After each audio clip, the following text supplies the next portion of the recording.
Welcome to my channel, Vibes of Life. In today's video, we're stepping into a world of mystery, history, and deep spiritual curiosity. For centuries, people have asked one powerful question. Was Prophet Muhammad, peace be upon him, mentioned in the Bible? It's a question that stirs emotions, ignites debates, and draws people into hours of searching through scripture, commentaries, and forgotten texts. But what if I told you that hidden within the pages of the Bible, in verses that many read but few pause to truly examine, there are signs that could point to the final prophet of Islam? Before you jump to conclusions or assumptions, I invite you to listen with an open heart and a curious mind. This story isn't about conflict, it's about connection. It's about looking beyond what we've been told and discovering what's been right in front of us all along. Across generations, scholars, both Muslim and Christian, have pored over ancient manuscripts, debating interpretations and exploring the true meaning behind specific verses. Names weren't always preserved the way we expect. Meanings were layered, hidden in metaphors and poetic language. But still, the clues remained. Our journey begins in the ancient deserts of the Middle East, long before Islam was revealed, long before the Prophet Muhammad, peace be upon him, was born. The Hebrew Bible, known to many as the Old Testament, was already being read, memorized, and passed down. Prophecies filled its pages, some clear, others mysterious. In the book of Deuteronomy, Moses speaks of a prophet who would come from among their brethren. In the Song of Songs, a figure described in poetic beauty speaks a language that, when translated carefully, has caused scholars to pause. And in the Gospel of John, Jesus promises the coming of someone after him, someone who would guide people into all truth. Could these verses, preserved over millennia, be pointing toward one man? Could it be that the Bible, respected as a holy scripture by billions, has been whispering the name of Muhammad, peace be upon him, all along, just not in the way we might expect? Throughout history, this idea has challenged both believers and skeptics. Some have dismissed it outright. Others, upon deeper reflection, have found themselves stunned by what they uncovered. This video doesn't aim to prove or disprove faith. It's not about converting anyone, it's about the truth, about exploring what the Bible actually says and what it might reveal when we step back from doctrine and let the words speak for themselves. So stay with me, because in the coming moments we're going to look at real passages, real translations, and real historical context. We're going to ask the hard questions and seek clarity in places where others found confusion. What we uncover may surprise you. It may challenge everything you thought you knew, but remember, every answer begins with a question, and this question, about the connection between the Bible and Prophet Muhammad, peace be upon him, may just change the way you see history forever. But before we dive into the first clue, there's one ancient verse buried in the scrolls that scholars rarely discuss, and it might just hold the key to everything. That ancient verse, it wasn't just poetic. It carried a weight that scholars from different corners of the world have tried to decode for centuries. It was passed down through time, translated and retranslated, each version adding layers of meaning, but also layers of confusion. The verse comes from the Song of Songs, chapter 5, verse 16. In Hebrew, it reads, Hiko mamitakim, wekullo Muhammadim, zehdodi wezerei, benot Yerushalayim. Most English translations describe a figure altogether lovely, but that original word, Muhammadim, has raised more than a few eyebrows. Why does the Hebrew text use a name so close to Muhammad? And why is this detail often left out of public discussion? This isn't about forcing meanings where they don't belong. It's about asking, could it be more than coincidence? Was this a name, a description, or something more? The original Hebrew doesn't lie, and when people start digging into it, they often feel chills. Not because it proves anything definitively, but because it opens a door they didn't know existed. Now let's step into the time of Moses. In the book of Deuteronomy, Moses tells his people, God will raise up for you a prophet like me from among your brethren. Christians have often understood this to refer to Jesus. But the word brethren has sparked debate. Moses belonged to the children of Israel, so who are their brethren? Could it be the descendants of Ishmael, the brother of Isaac? Could this prophecy be talking about someone from that lineage, someone from the tribe of Quraysh in Arabia? As we follow this trail, another question starts to echo louder. Why are these verses not discussed more openly? Why are some interpretations emphasized while others are ignored? Is it fear, tradition, or simply a matter of perspective? These questions don't have simple answers, and maybe that's what makes this journey so compelling. And then there's the Gospel of John, where Jesus speaks of a figure to come after him. He describes someone who will guide you into all truth, who will not speak on his own, but will speak only what he hears. Many interpret this figure as the Holy Spirit, but some researchers, both Muslim and non-Muslim, have explored the original Greek term *parakletos*, and found alternative translations. Could it have originally been Perikletos, meaning the praised one? And if so, is that not strikingly close to the meaning of Muhammad? The mystery only deepens the more you look.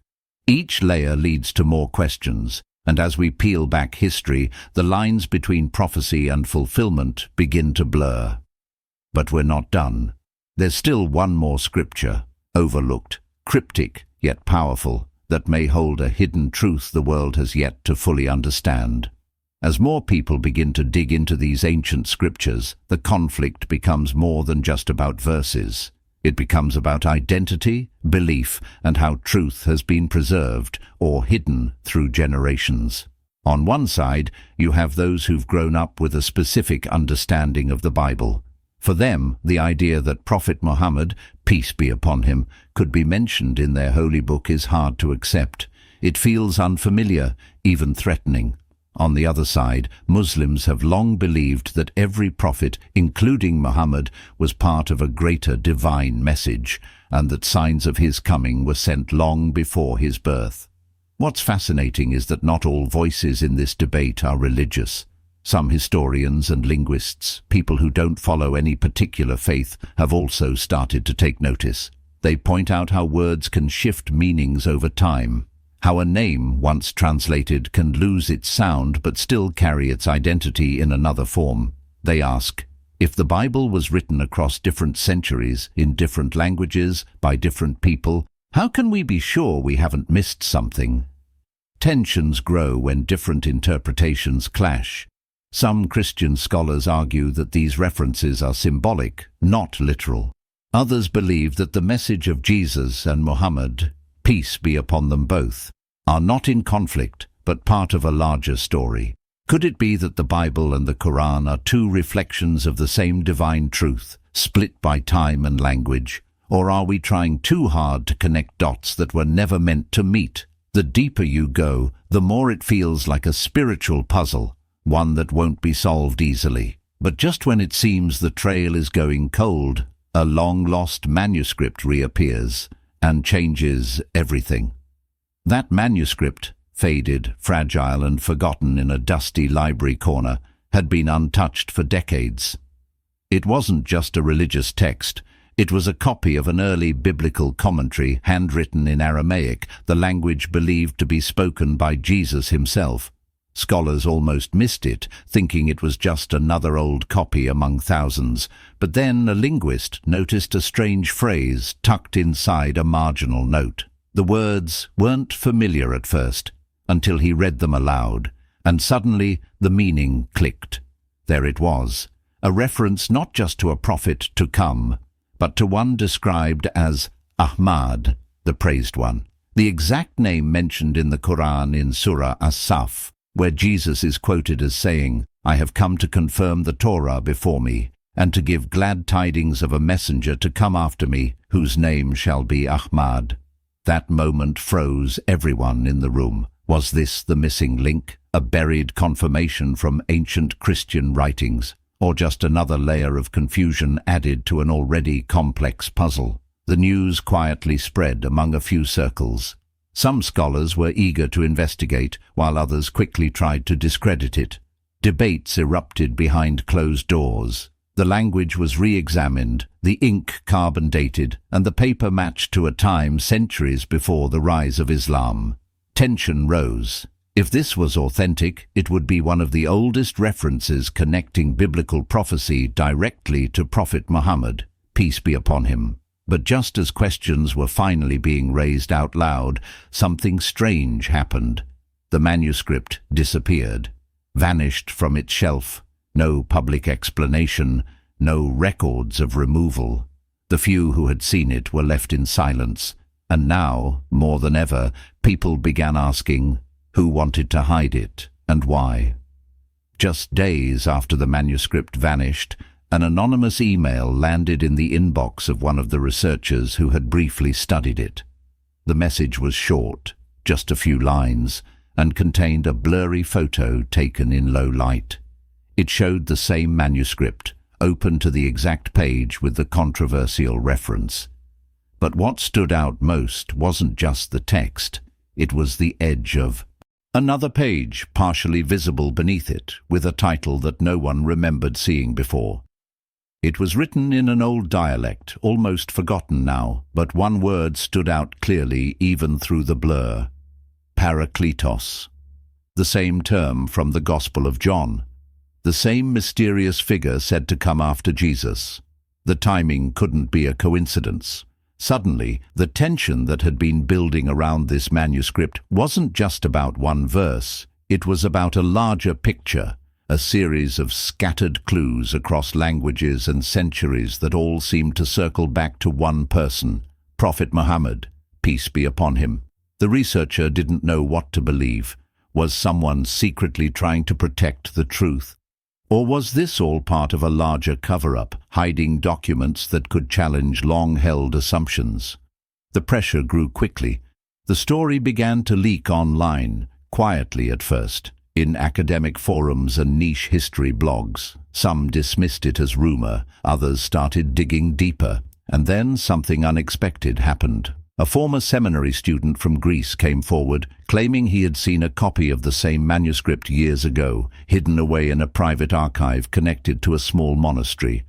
He described other pages never mentioned before, including a passage where a prophet was described as coming not from the house of Israel, but from the desert tribes. He said his instructors had warned him never to speak of it, but after seeing the photo online, he felt the truth had to come out.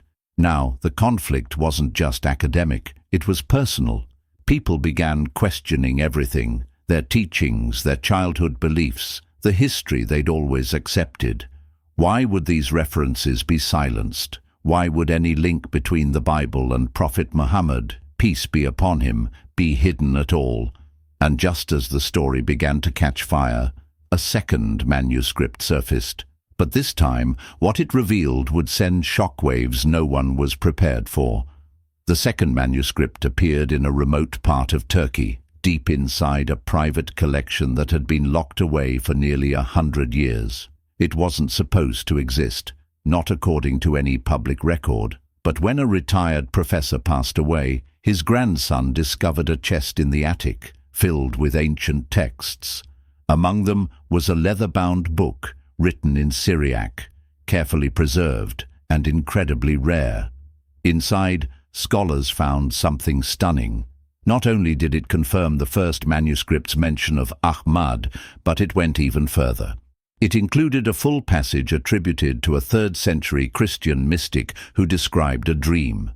In it, he saw a man clothed in the light of the desert, whose name would be spoken with praise across the earth, guiding people back to the original covenant. The mystic wrote, "He will not come from among us, yet he will speak of the same one God. He will walk alone, but the nations will gather behind him." Then came the name again, Muhammad, clearly and unmistakably written in the old script. The news spread fast. For those who had doubted, this was more than coincidence. It was confirmation that whispers of a prophet, long before his time, had traveled through sacred texts, hidden, perhaps unintentionally, by time and translation. The conflict began to settle as more scholars came forward, finally open to a conversation that had been locked away for too long. It didn't mean everyone agreed, but now there was room for curiosity, room to explore. The story seemed to reach its peak, but just as the dust was settling, one final discovery flipped everything again. A modern researcher, cross-referencing digital scans of ancient manuscripts, found something strange. In a heavily redacted copy of an early Latin Bible, one section had been altered, scrubbed clean centuries ago. But when the digital scan enhanced the faded ink beneath, a line appeared. "He will be called the Praised One, and he shall come with a book." That line wasn't in any current version of the Bible. For a moment, everything stopped. The past and present had collided. Prophet Muhammad, peace be upon him, the one called Ahmad, the Praised One, may have been written into the story all along, not in bold ink, but in faint, nearly forgotten whispers, waiting for the world to finally see. As the final pieces of the puzzle came together, the world slowly began to see the bigger picture. What had started as a quiet question, was Prophet Muhammad, peace be upon him, mentioned in the Bible, had led to a trail of clues buried deep in history, languages, and forgotten scriptures. The journey had uncovered more than just names or verses. It had revealed a deeper truth about how connected the Abrahamic faiths really are.